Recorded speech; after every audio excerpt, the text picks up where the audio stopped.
will have revenge.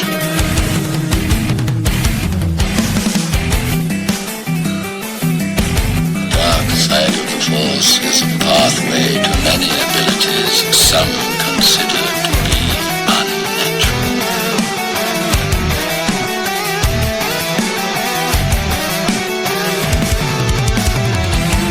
Now you will experience the full power of the dark side.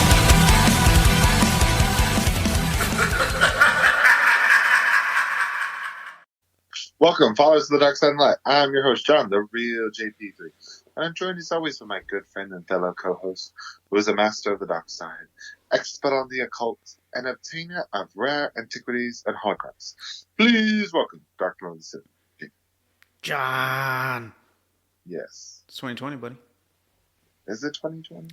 2020. Now we're not allowed to write, like on the date, just the last two digits, the 20, due to potential fraud and backlash and legalities and all this other jazz. It's redonkulous. I don't like it. I don't like it. I know, it's weird. I saw that and they were like, be careful. And I'm like, first of all, someone's going to accept something that was from like 2 years ago. Like, you're dumb, but whatever. Regardless, it's a brand new day. It's a brand new year for Star Wars. In this ep, we're going to go down a little memory lane, talk about our highlights of 2019.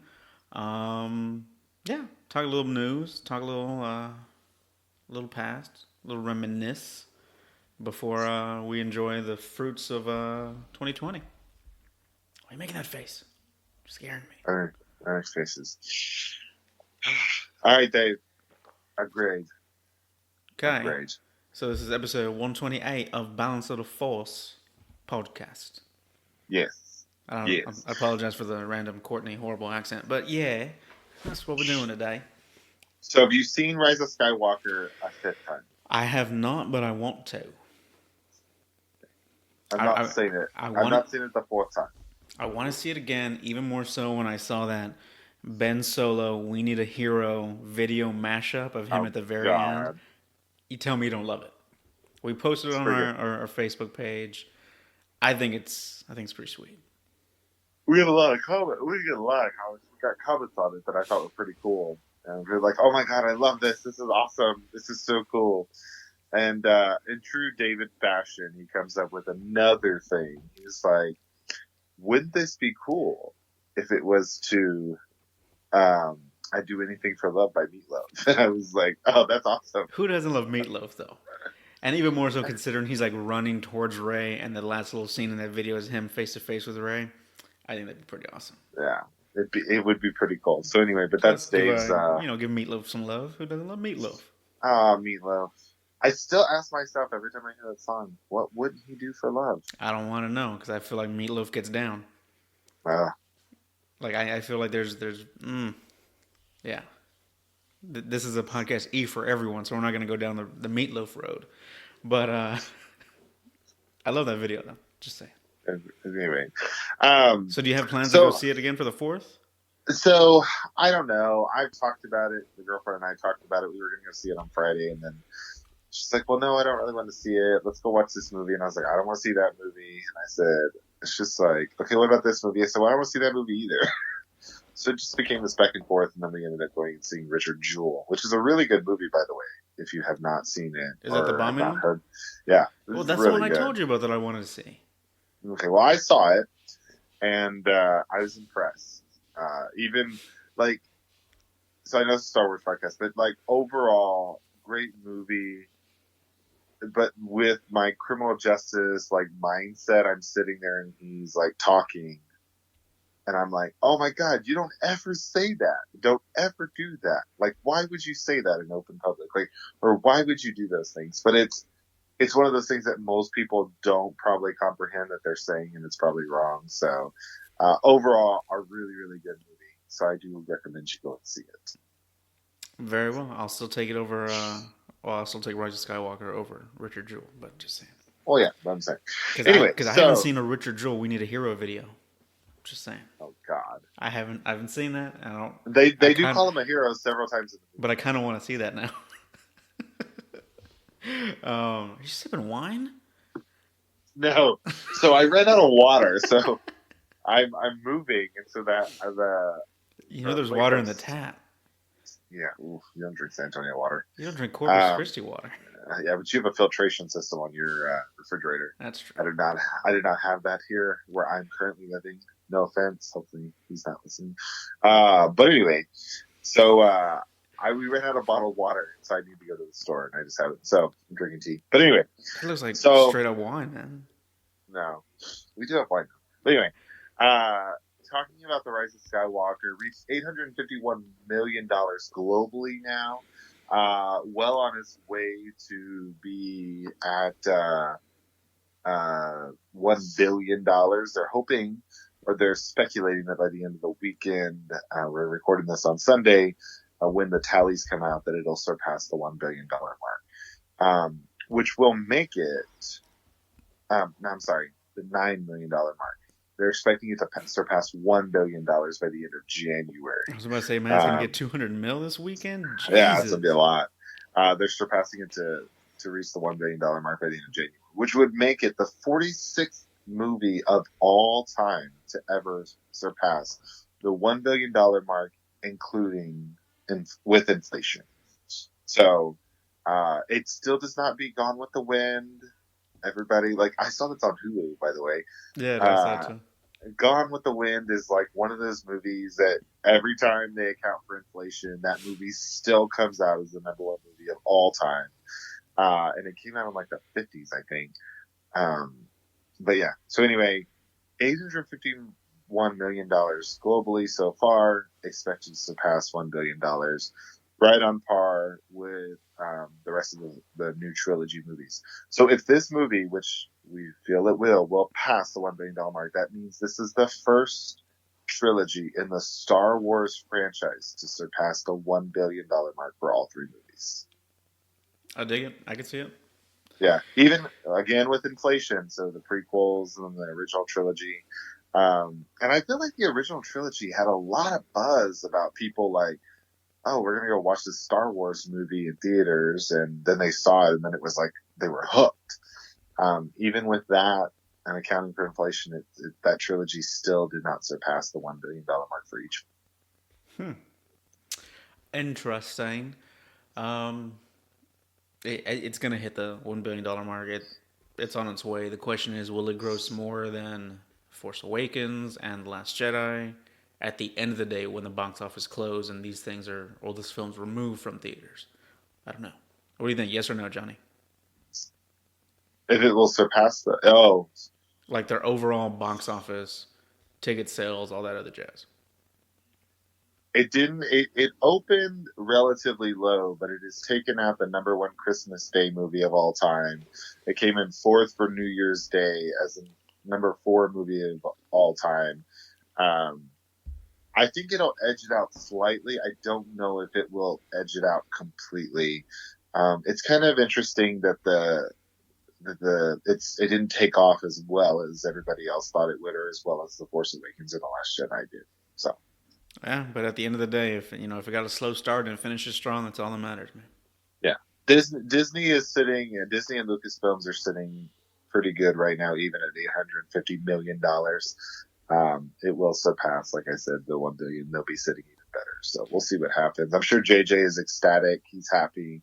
Um, so we'll see what happens. Which, speaking of JJ, everyone's calling for the JJ Abrams cut of the film, which we don't know if there's an actual JJ cut out there, a director's cut, if you will.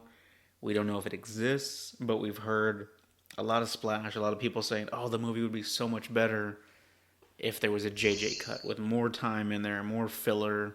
Well, not more filler, but more meat on the bone, more things to chew on and kind of flesh out. There was even talks about it being, I think it was Kevin Trevorrow that said that they had talked about it briefly breaking into two films. The final installment. No, it was Chris, his co-writer, Chris Terrario. There you go. Yeah, it was him who said that it was a very brief conversation. It was brought up and instantly shot down because from the get go, George had planned it to be 3 movies only. It was supposed to all be released in trilogies, and it wasn't supposed to be more than that. And then also Kathleen Kennedy, and I always forget the poor lady's last name, Ree John, who's the new vice president of live action, were very heavily involved in the Rise of Skywalker writing as well as the depiction of the actual movie itself, and said Kylo and Rey were always supposed to be the focus. And so I think that if you ask Chris, the co-writer, said, I 100% believe it should have been 2 different movies in 2 parts, strictly for the fact of the matter is I think you could have had so much more character development, so much more development in an overall of the story, and been able to put so much more in there as we did with, they did that with Harry Potter. They broke it out into 2 movies. The Twilight series or Twilight Saga was broken out into 2 movies of the last movie. So I would have been okay with 2. I think you could have filmed both parts, and then JJ could have found a stopping point, stopped it, and then carried on from there. It would have been something that wouldn't have been that much work, but I think it would have answered a lot of questions that people had. So, what could they have potentially answered in 2 movies? You could have answered exactly. A lot of people have been asking, okay, how exactly did Palp survive? That was the biggest question of, hey, I understand all this, and the beginning part was very convoluted and very confusing. A lot of people were saying, so you could have flushed that out a little bit more. But I think the biggest question is how did the whole Palpatine thing happen? You could have done it in the actual movie itself and could have extended it past the 3-hour mark or closer to 3 hours. I don't know how people would have felt about that, but I know the Palpatine scene was a big part of the fact that they did not. A lot of people had questions about it. Yeah, for sure. I think that was the biggest, most obvious thing. What about Palps? What about Snoke in the test tube tank fermentation growth pods or whatever the hell that he had him in? What's up with Exegol? Who are all those random hooded figures out there? Let's get a little exposition. Let's talk about what the history of Exegol is in general. I would have loved, and I've said this before, and I'll say it again, and I'll say it till I'm blue in the face. I wanted to see the Knights of Ren get down. I wanted You just them turned to. blue.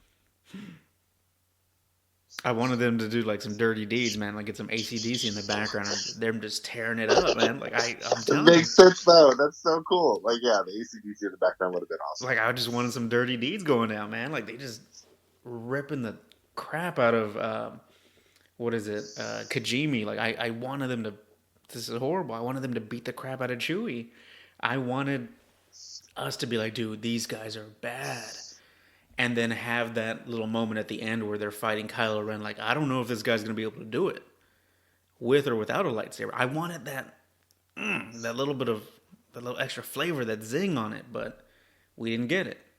Is it in the JJ cut? I don't know. I doubt it. But those are some of the things that we could have explored more in the extended 2-movie broken up episode 9 and 10 thing. Same thing with, Lando. Maybe having a flashback of Lando and Luke doing their thing, trying to find the Wayfinder. I wasn't a big fan of the Sith dagger in general. What did you say? That it was very Goonies? Yes. It is. It is. Like, why are they going to make a dagger that's like, you put this here, it points the way to the secret room that Palps had on the Death Star in his private chambers? That doesn't... come on. That was one of my issues. Same with, like, Palps being like, all right, Rey, you gotta strike me down. I'm going to go inside you, and you're sacrificing yourself for me to be you and sitting on the throne, and you got to kill me. She was already going to kill you, Palps. Why tell her all the story and the exposition and convince her not to kill you? Or is that the only way the ritual would have worked? Is if she knowingly took his life and let herself be open to an essence transfer. I don't That's what know. I was just. I don't That's what I know. was just thinking. I was like, maybe she knowingly had to be aware of that. And now that I'm thinking about it, I'm like, you probably could have broken into like how the Emperor survived, the whole Exegol thing, given more of a backstory and all that other stuff, and started their search for the Wayfinder in the first part, and then all the action, all the battle, and everything else that occurred as part two. So Because what? even then, No, no, go ahead. go ahead. No, go ahead. Go ahead. Because I'm thinking, even like the Harry Potter, they started their search for the whole, whole Horcruxes. cruxes, Horcruxes. whole cruxes, but they didn't finish it. They found like one or two, I think, or maybe just one, and then they shut the movie off, and that was the end of it. And then the part two is where we get more in depth about how everything else was to work. We got the backstory of how Lord Voldemort survived and how he was recreated and all that other stuff. Oh, Voldy. And so I think that's the difference in the two movies. That you could have done something very similar with the Rise of Skywalker. And you bring up Harry Potter, and every time I think of the Deathly Hallows movies, I go straight to this scene. The scene where the group almost gets torn apart. Ron is fighting with Harry. They're arguing. Granger's in the middle of it, and Ron leaves, angrily storms off. And that moment, I don't even know how long this sequence is where they're alone without Ron. But you sense the desperation. You taste it in the air. You know what I mean? You see Potter and Granger's interactions together. They're bleak. They're hopeless. They're just moving on without him, without that camaraderie there. And then you get this. I think it's a beautiful scene, and most people, I don't know if they think of it that way or not, but the scene where they're in the tent and Harry's trying to liven up the mood, and that song's playing, and they dance a little bit. It is a very sweet, tender moment where, you know what, we're desperate. We might not make it through, but I still care about you. We need to break past the sad desperation point, because it's affecting our state of mind. We're not getting anywhere this way, not communicating, not talking. Let's try and move forward. And I thought it was a beautiful moment, and to see something like that in Star Wars would have been fantastic, between Rey, Finn, and Poe, or something to that effect. Because we already got a taste of Finn being the mediator, very Miss Granger, hey, now, Harry, Ron, you guys calm down, when Poe and Rey were arguing back and forth when they got back to the jungle planet. Remember that, when they're like, oh, what did you do? You dropped a tree on BB-8. Oh, he's angry again. I got vibes of that. And I was like, oh man, I wish they would have explored it a little bit more. But they didn't get a chance to. So much more we could have gotten backstory on. We got backstory on Janna, but wouldn't it have been cool if there was a moment where Janna, Finn, and the other troopers are sitting by the fire and just kind of talking and exploring what they've been through and why they've turned, and maybe right then and there we could have figured out, okay, are these other troopers force sensitive? Like Finn is supposed to be, according to JJ? Is that why they woke up and they were able to disobey their orders? Because she said the entire troop disobeyed their orders at one time. I don't know. That would have been fun to get explored more. Lucasfilms, if you're looking for a new director or writer, Dave's available. I'm on board. Let's do it. Hit him up. Let's do it. Hit him up. I just want to be on the set of The Mandalorian, season 2. And most likely he'll throw in some young Lando as part of his show. But just saying, Dave's on board. That'd be Old Man Lando. Dave's on board. Yeah, I'll do it. But what else? But I thought it was funny because I saw a tweet from Ray Carson, who is doing the novelization of Rise of Skywalker, and she said if there was a JJ cut, it would be well over 3 hours. Yeah. Because mind you, she's writing the book, so she's putting in all those extra tidbits, details, and nuggets that we're talking about or potentially wanting. Imagine the person that's writing it saying, oh yeah, this film would be crazy over 3 hours. Because she's flushing all that extra stuff out. Well, you also mentioned you started looking at the visual dictionary, and you said there's a ton more information in the visual dictionary that we did not get. And you were like, I don't agree with the fact that it gets put in the visual dictionary. We shouldn't have to go to a book to have this finished off. There's people that don't read in the Star Wars universe, and I'm one of those people. I read some books, but not a lot of them. But I shouldn't have to go read or buy a book to get more in-depth information about a movie when it's a movie. Like, come out with a visual dictionary. You could put some tidbits in there, some information in there. You could put some more information in the book itself. But overall, most of it should be in the movie. I Well, understand things aren't followed verbatim, and I don't expect them to. But give us something, give a little bit more. You shouldn't have that many surprises in those type of novelizations. that and the in the Allegiance comic, you get a lot more information on Leia going to Moncall, trying to get ships, trying to reboost the fleet, if you will, and that's where she runs into Akbar's kid. Akbar's kid is in the movie, but Yeah, we never know it's him. We're never said, "Oh, this is son of the legendary Admiral Akbar." Nothing. I think the only time he's referenced is by Poe and says, "Hey, Junior." Calls him yeah. Junior. Like, okay, I get that's Poe Dameron, that's being him, but we don't know it's Akbar's kid. And for the casual fan, they might have liked to have heard that. You know what I mean? Mhm. I don't know. I just think the visual dictionary is great. It's packed full of nuggets. I can't wait for the novelization to come out, but the book should support the film. This film should not support the book. Just my thought. Nice quote. Just my Nice thought. quote there. Um, so something else that and this is more of a. I put this down as a notes because I want to talk about it because it's more of a. It's a pain point for me. Kai. And there was an article that came out that said, it was from Chris, the co-writer, who said, you know, Snoke's death forced JJ's hand. So Snoke dying in The Last Jedi forced JJ's hand to bring back Emperor Palpatine. And he says this because there wasn't a villain. They knew that Kylo was going to have redemption. They knew he was going to come back. He was going to become Ben Solo again. And so they needed a villain in the movie. And so that's what forced JJ's hand on Emperor Palpatine. Here's my criticization, critical, whatever, of that statement. The statement is that JJ has come out and said before the movie even came out, look, it was Palpatine from the beginning. We knew that Palpatine was going to end this saga. We knew he was going to be a part of it. And he also said that he read Rian Johnson's script and said, hey, nothing he did in The Last Jedi or in the script affected what we were planning on doing when we started The Force Awakens. So it kind of like, I'm not saying, like, I get everybody has their opinion and everything else, but it kind of like pisses me off. It's like, okay, now you're being a hypocrite because JJ said, look, nothing that happened before had any change or any effect on what we did in The Rise of Skywalker.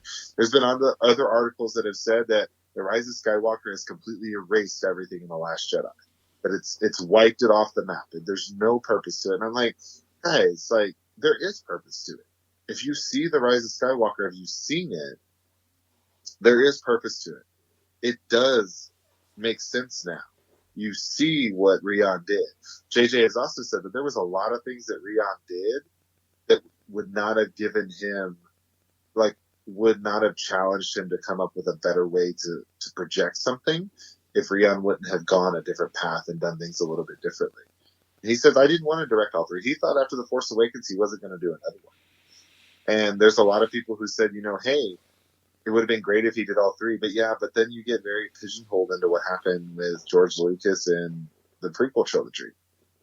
Really didn't seek a whole lot of outside advice or kind of did things on his own way. Nobody telling him what he could or could not do.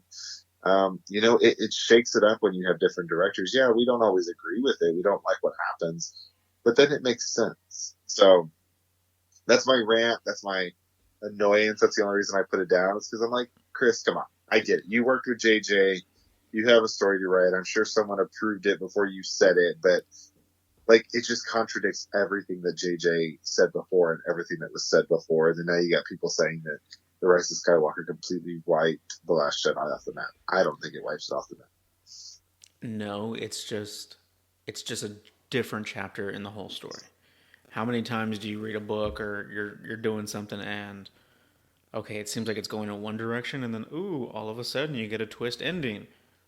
That's kind of what happened in Rise of Skywalker. It wasn't something that Okay, we say it's a twist because we didn't know Palps was on the board still.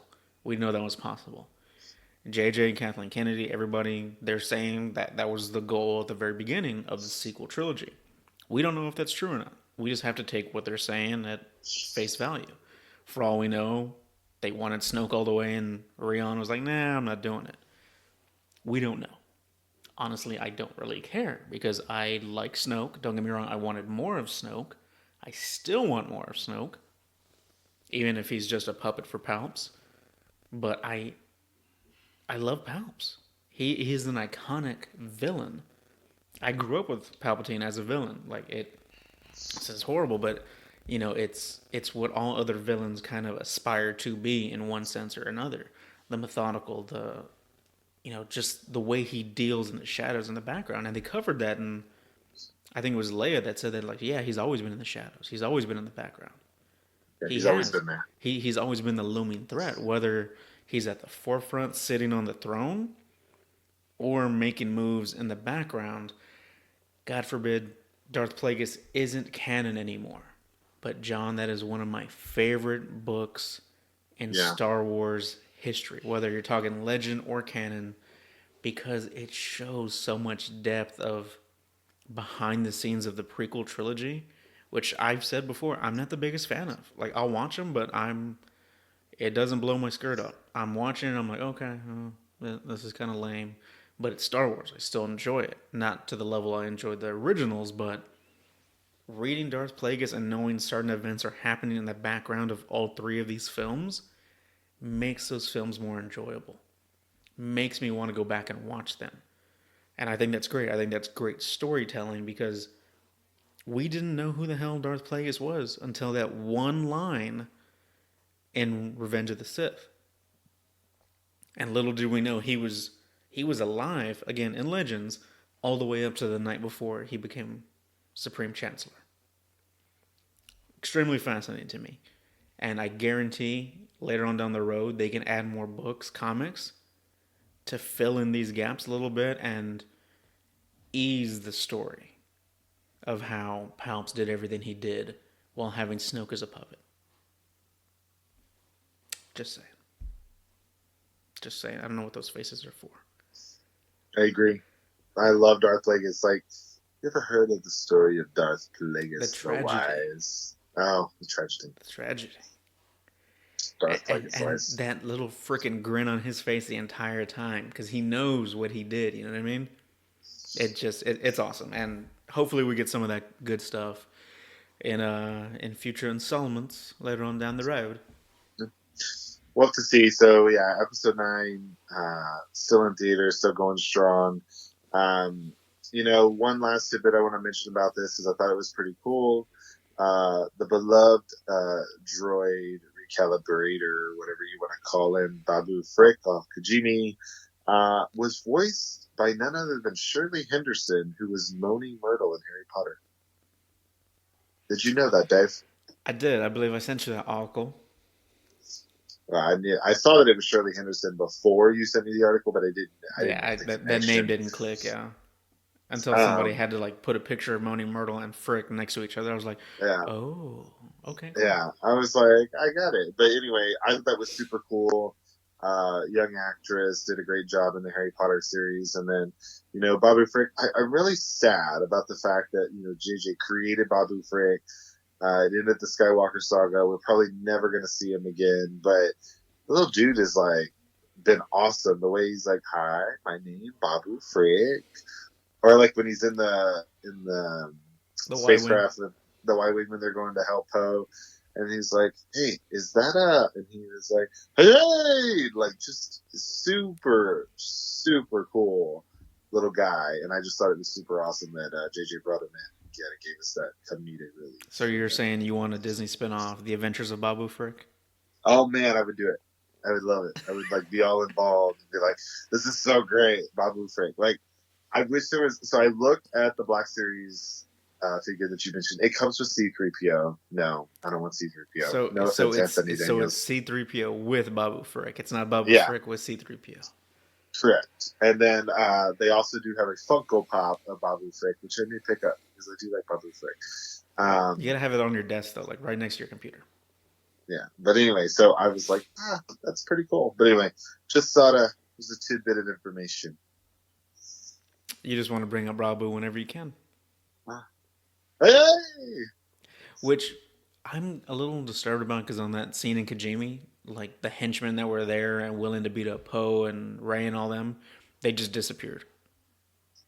They were there one scene and then just gone. they were running for their lives. Were they though?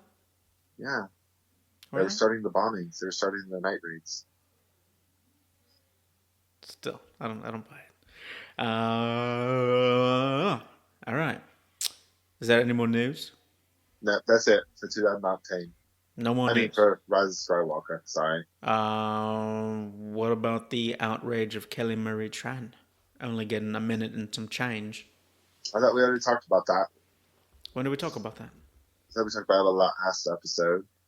But yeah, people are very upset about the fact that Kelly Marie Tran only had a minute and 16 seconds in the show. Again, Chris came on and did some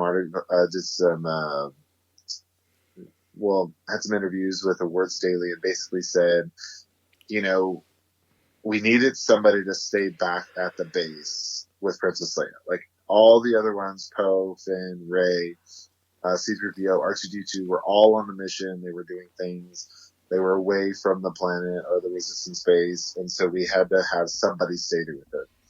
And so they said they designated that person as Kelly Marie Tran's character, Rose Tico. And so Rose was there. She did a lot. They did do a lot of scenes with Rose, talking with Princess Leia, going back and forth. But because of how they chose to use Princess Leia and Carrie Fisher's pre-recorded images or things from the Force Awakens, it looked very unreal when they put Kelly Marie Tran next to Carrie Fisher and tried to do these scenes. So they ended up cutting a lot of it.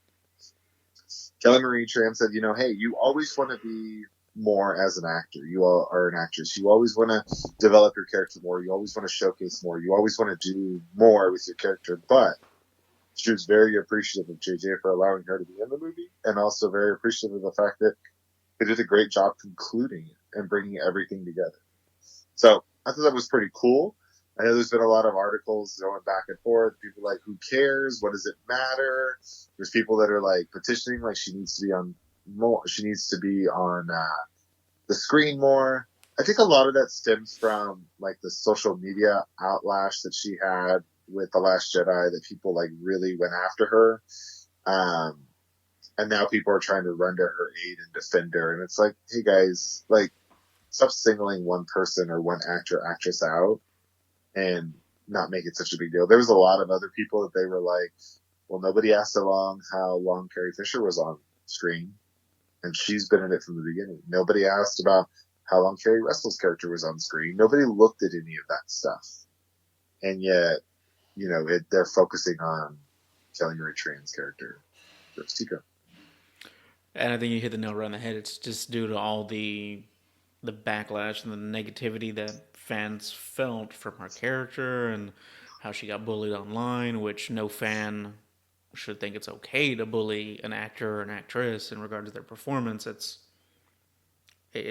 shameful, you know what I mean? And fans did that to Ahmed Best, Yep. and that almost resulted in Ahmed Best taking his life because of, pardon my French, but assholes bullying someone else because they can. And the bad thing about today's day and age is everybody wants to bully somebody virtually. No one has the galls or the balls to say it to someone's face because they fear those ramifications in person. But behind a screen, behind a phone, they feel entitled and empowered. It, regardless, like, suck it up, Buttercup. You don't like it? Okay, deal with it. What is your rant or personal attack going to do and change the landscape of something that's already immortalized on film? You can't change it. So why are you going Yeah. to get all pissy about it? And I think a lot of people, and you're exactly right. There's a lot of people that hide behind social media to vent their opinions or say things instead of just addressing it directly with. And I think this is not just with actors or actresses, it's with anybody. People go to social media about businesses instead of just addressing it with the individual business. They have to go to social media and then get everybody on a bandwagon and start this big old thing. Like, guys, I get the freedom of speech. I get it. We live in America. It's great. But at the end of the day, there's no reason for you to go to social media for every little thing that happens in your life. Like, you know, people wonder, like, well, I don't know why somebody broke in my house. Well, you put that you were on a 10-day vacation in the Bahamas. Guys, like, seriously, you're putting your business out there for everybody, including the people that want to go after you. You know what? You're just, it's one of those things that people just don't think about. And then they're like, oh, well, you know, I'm just going to put it out here because I feel, and they justify it by saying, I feel other people need to know about this. No, they don't. They really don't. But all the people that comment and share give them justification that what they're doing is the right thing. Yeah. And it's frustrating. And you know what? I wasn't a big fan of Rose Tico's character. I wasn't either. Or Kelly Marie Tran's character and portrayal of Rose Tico. Wasn't a fan of it. But agree. I'm not finding her address and sending her hate mail and all this other jazz. That takes too much time and energy, and it's not worth my time and energy. Plus, I don't feel it's right to get bullied and all that other nonsense just because I didn't like her portrayal of a character. It's not my place to say, because you know what? There's some people out there that think Rose Tico is the best thing in Star Wars since sliced bread. Mm-hmm. And you know what? If that's your prerogative, that's your prerogative. Who am I to tell you what you think and should feel about a character? You know what? I love Snoke. I want more Snoke. People are like, dude, why are you so up on Snoke? Because I want to be up on Snoke. That's a Hugh Hefner looking cat in space with the gold robe, the gold slippers. Let it be. This is what I want. This is what I want. And you know, for those that are, you know, even more so connected through a heritage kind of thing, for Asian Americans or anyone of, you know, Asian descent and sees her on screen, that might be motivation. Like, hey, you know what? I can do this too. I can be an actor or an actress. And that's great if that's how you're thinking and that's how you want to see it. I know a lot of women feel really empowered when they see, you know, that new Wonder Woman trailer, 85. 84. Yeah, there you go. I'm not a fan of the Wonder Woman character. Not because I'm sexist by any means. It's just that story doesn't grab me. And, you know, so be it. I'll watch it at some point in time, but it doesn't do it for me. But all those other fans that feel empowered or just love the character, they've grown up with the character, and they can't wait to see more of it. I get it. Who am I to say otherwise? Do their thing. And we've actually had a listener of the show actually come back and comment on us and tell us things. They're like, why are y'all so caught up on Snoke? What is y'all's deal with Snoke? Why do y'all talk about him so much? Like, y'all are so hung up on Snoke. And simply at the end of the day, and I think David responded to them and said, hey, we just think there's so much more we could learn about the character and so much more that we could know about him. That's why we talk about him. And in reality, not to like, we're here for the fans. Like, we don't do this because it's like, oh no, we got nothing else better to do. It's just, you know, it takes a lot of time and energy to do what we do, and it's fun. But it's also like, hey dude, like, you have your opinion and you're entitled to that, but it's not a big deal to us if you don't like the fact that we talk about Snoke all the time. Okay, that's fine. Which I'm going to throw in this tidbit. Dave was right. He was a puppet for Palps. So yeah, he was. For that cat, if you're still out there listening or whatever. He was a puppet. He was a puppet. Yeah. And we open, and we're like, we have social media. Most of our comments come from Facebook.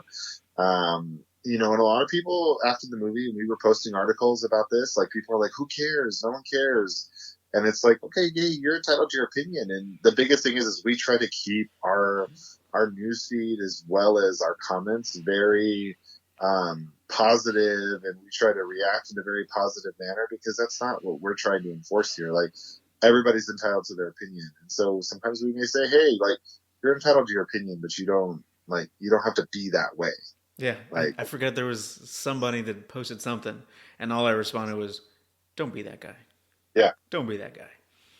You and you're sipping wine over there. You can say it. Don't be that guy. You got a wine glass in your hand. But Yeah, and it's one of the, but we try to do and keep it positive because we don't know. There could be kids listening to our show. There could be parents who my allow their children. kids to listen to our show. So like, it's something that we try to keep very positive. And in general, we live in a very negative world today, and we get that. But it doesn't mean that we all have to be the same way. We could be different.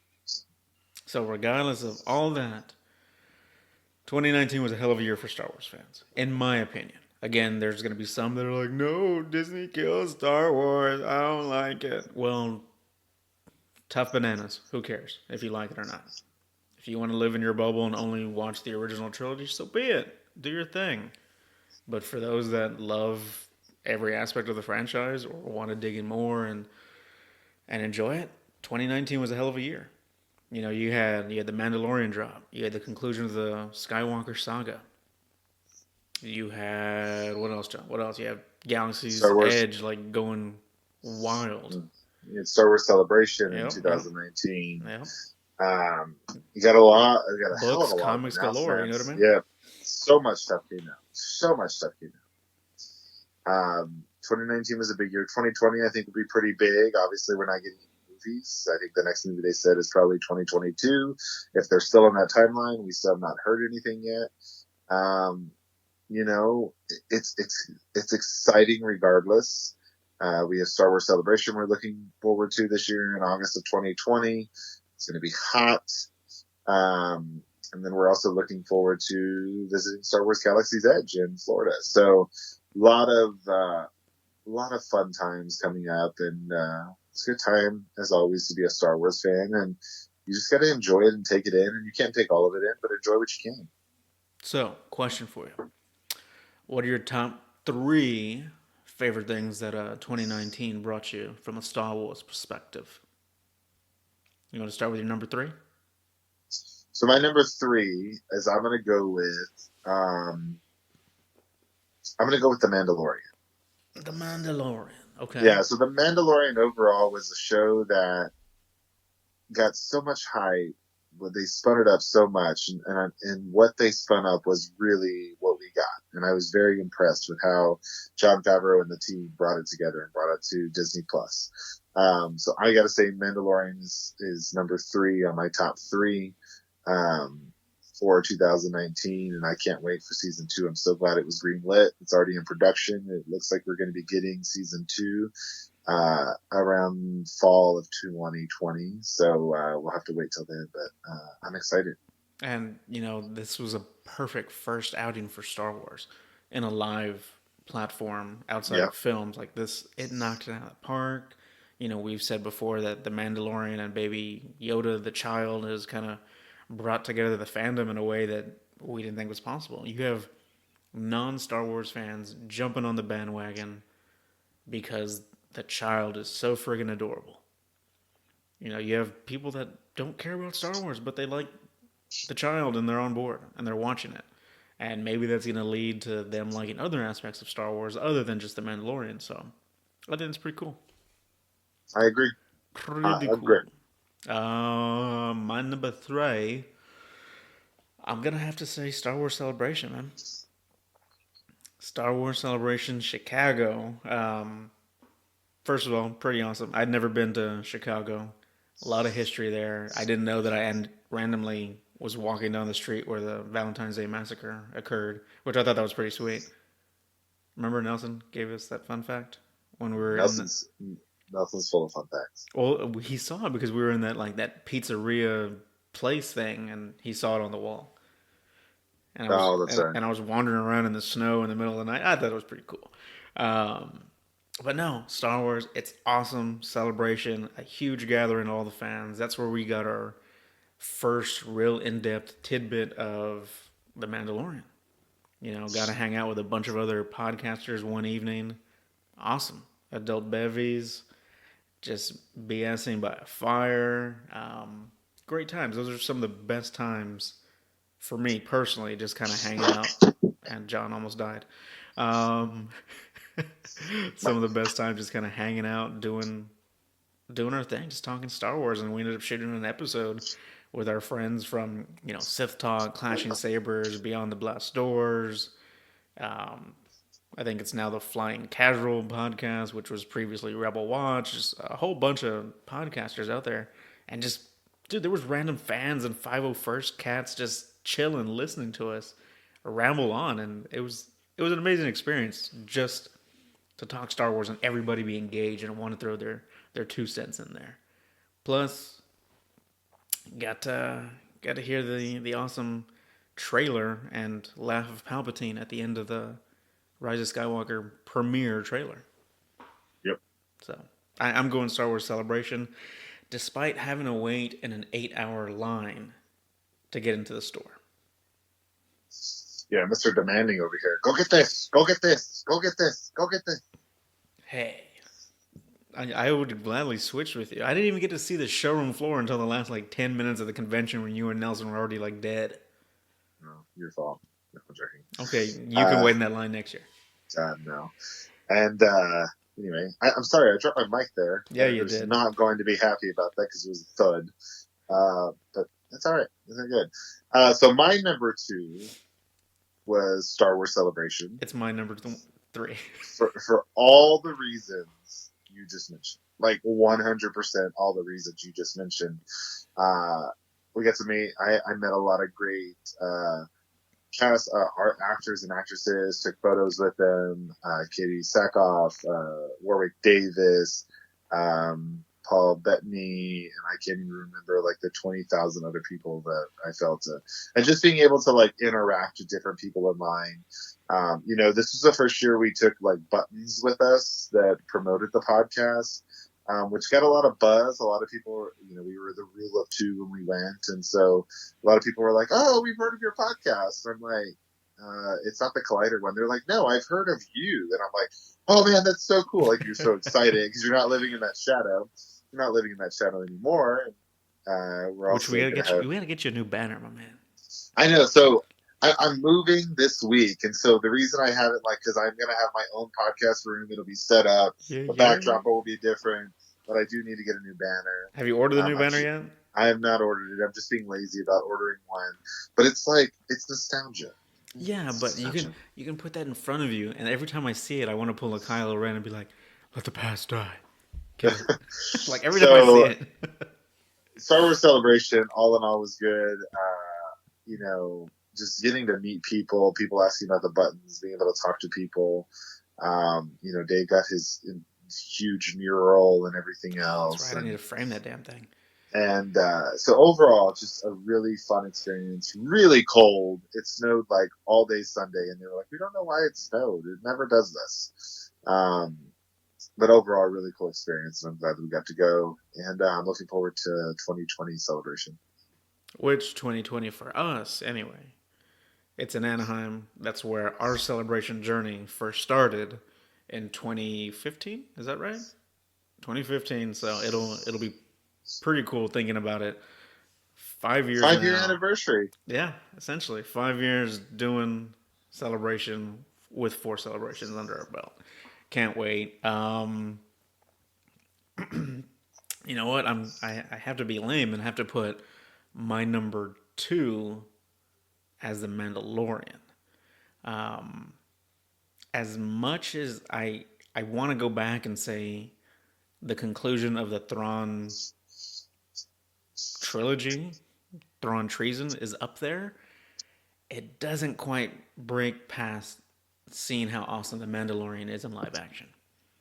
My imagination can run wild with Thrawn. I love Thrawn as a character. I love that series, but seeing The Mandalorian live action, changing the landscape of Star Wars, it's just something that I never thought I'd see at home at 4 o'clock in the morning, watching a new episode, relaxing in my jammies next to my huskies. Texting me. Yes. Never thought I'd experience that, so I got to add that up there. Number 2. All right, so my number 1, and I think it's Dave's number 1 as well, and so we'll talk about it, is The Rise of Skywalker. Great conclusion to the Skywalker saga. overall, great movie. Yeah, we talked about a little bit of the things that we would have done different earlier, but the movie in and of itself was great. JJ did an amazing job. His team did an amazing job. Very cohesive, very conclusive, and super excited. And I felt like we've been waiting a very, very, very long time for this. Some more than others, but overall, great movie and a great experience. So. Essentially, it closed down 42 years of storytelling. 42, 43 of live action films. It's pretty wild when you think about it. Crazy it actually happened. We don't know if we'll ever get any more in the tale of Skywalker. Um, but all I know is we needed a hero, and his name was Ben Solo. I need a hero. Sorry, but no, we've talked, we've gushed about the film. There's things we didn't like. There's things we wanted more of, different pacing. But at the end of the day, that's the film we got. That's the film that I enjoy. I actually think I enjoy it more than the other two in the sequel trilogy. So it's my number one in the sequel trilogy, and it's probably my number one Star Wars movie of all time. That's scary. That's scary. Because there's so many good films, but, everybody's entitled to their own opinion. What's your number 2 ranked film of all time? Star Wars, live action. Solo. Okay. What's running at 3? You got me curious. Return of the Jedi. Okay. So technically you have the sequel trilogy in Rise of Skywalker. You have the prequel trilogy in Solo.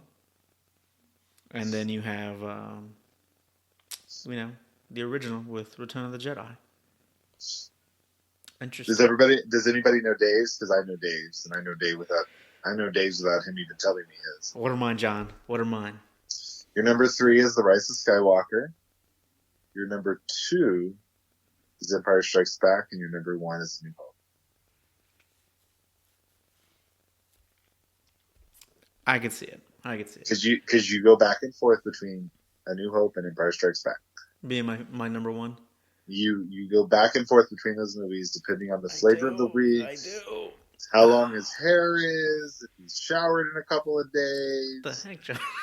If he ate pork chops, that's what Dave goes back and forth on. Who doesn't love pork chops? I'm just saying, it's that he goes back and forth between those two movies all the time. And every time we talk about it, even off the air, he's like, but I like this one today. I like the Force choke and A New Hope, and so that's my number 1 today. I'm trying to think. Oh yeah, there's a Force choke. And then I think round out number 4 is going to be Return of the Jedi. Because that's when you get the most palp action. Oh yeah. But I think that's it for 2019. Star Wars Resistance is technically still on the air.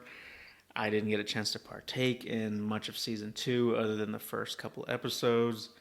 Didn't really do it for me. Didn't capture me, but I've got an extra day off coming up this week. Hopefully I get the opportunity to kind of do a little bit of a binge, catch up. I know I said that before and it didn't happen before Rise of Skywalker.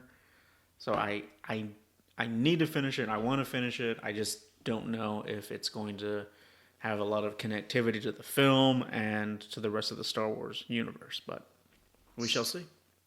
We shall see. I have spoken.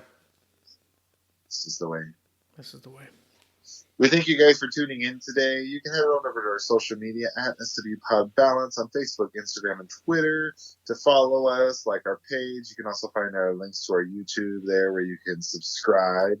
Because we are on YouTube, we're on iTunes, Podomatic, Spotify, iHeartRadio, Stitcher, Google Play, and I think Spotify, if I didn't mention Spotify. You can listen to us on all of those platforms and then see our ugly mugs on the tube of you, as David calls it, or YouTube. If you're in the market for a lightsaber, head on over to our friends at ultrasabers.com. You can pick out any lightsaber that you want, and when you go to checkout, enter coupon code ForceFeels, all one word, all caps, and receive 10% off on the balance of the Force A Star Wars podcast. It does not work on clearance sabers or in your accessories. We are Balance of the Force, the Star Wars podcast. And as always, may the Force be with you.